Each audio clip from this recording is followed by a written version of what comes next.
I'm sure you've all heard of gender equality before. But how much do you really know about this broad topic? Hi, I'm Ellie. I'm Venice. And I'm Natalia. Issues of equality of all genders have become a major topic in the headlines.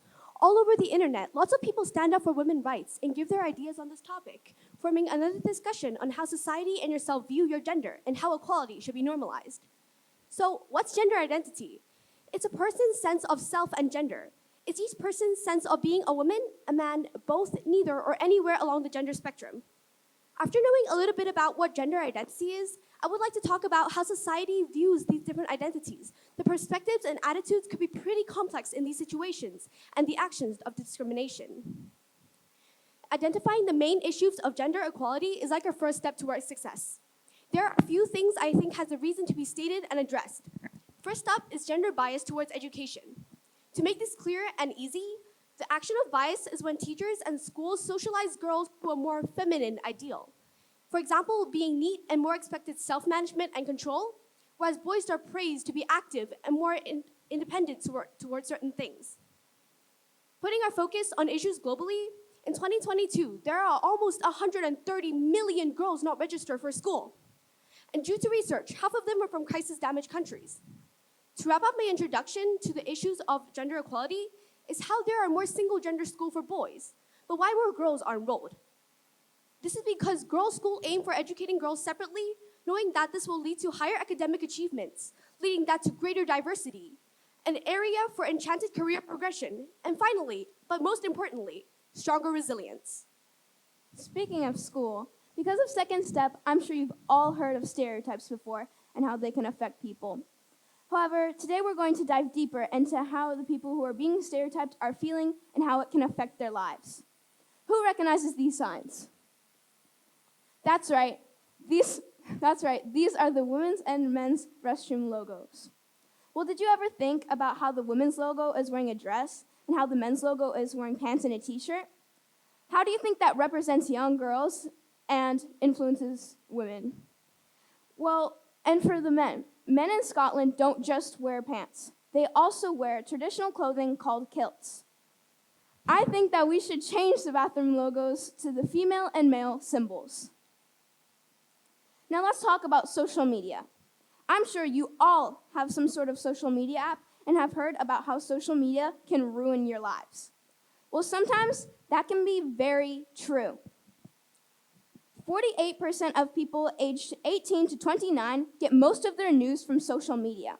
And there are currently 3.78 billion people on social media. That's crazy, right?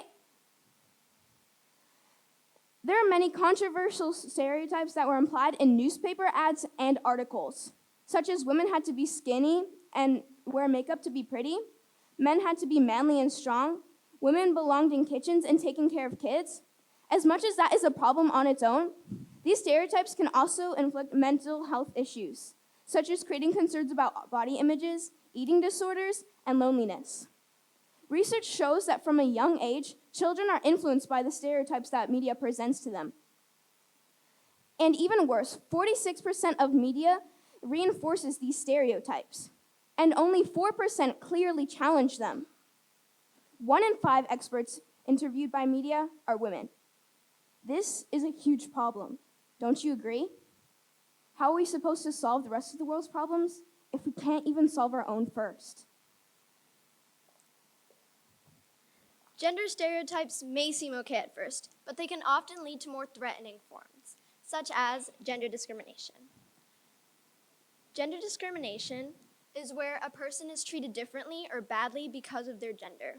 Women are most affected by these forms of discrimination, experiencing what we call catcalling, mansplaining, sexual assault, and more. Catcalling is a form of street harassment, usually where a man talks to a woman, yells, whistles, or makes a comment that is of sexual nature. This makes her feel very uncomfortable. This may seem harmless at first, but catcalling can often lead to more threatening forms of discrimination, such as stalking, sexual assault, and/or rape. Mansplaining is a form of workplace harassment, usually where a man explains something to a woman in a way that assumes she has no knowledge of the topic. They explain things in a way that makes the woman feel uncomfortable and bad because the men think that their values and opinions are more important than a woman's. And lastly, sexual assault. Sexual assault is typically when a man touches a woman in a way that makes her feel uncomfortable and bad without her consent. Although 91% of sexual assault victims are women, men can also be victims in these situations. The touching can be any part of the body that makes the woman feel uncomfortable, such as the chest area or the inner thighs. Now, why is all this information important? Well, based on many studies made worldwide, gender discrimination can have a major impact on the overall health of women. There have been many studies that prove gender discrimination's impact on health of women. And examples of how gender discrimination can affect women are: women can experience PTSD, anxiety, eating disorders, which are 4 to 10 times more common among women than men, and depression, which is 2 times more common among women than men. But I'm sure you've heard all that before. It's true. This kind of speech has been repeated many times. I've heard people say, oh, gender equality, that's nothing new. But guess what?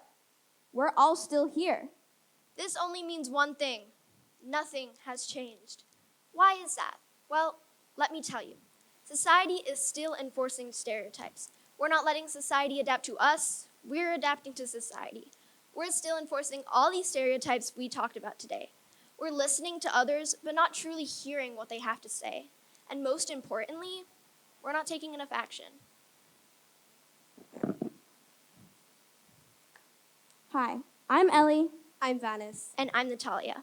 And remember, you can all take action. One voice is strong, but Together, our voices are stronger than ever. Thank you. Thank you.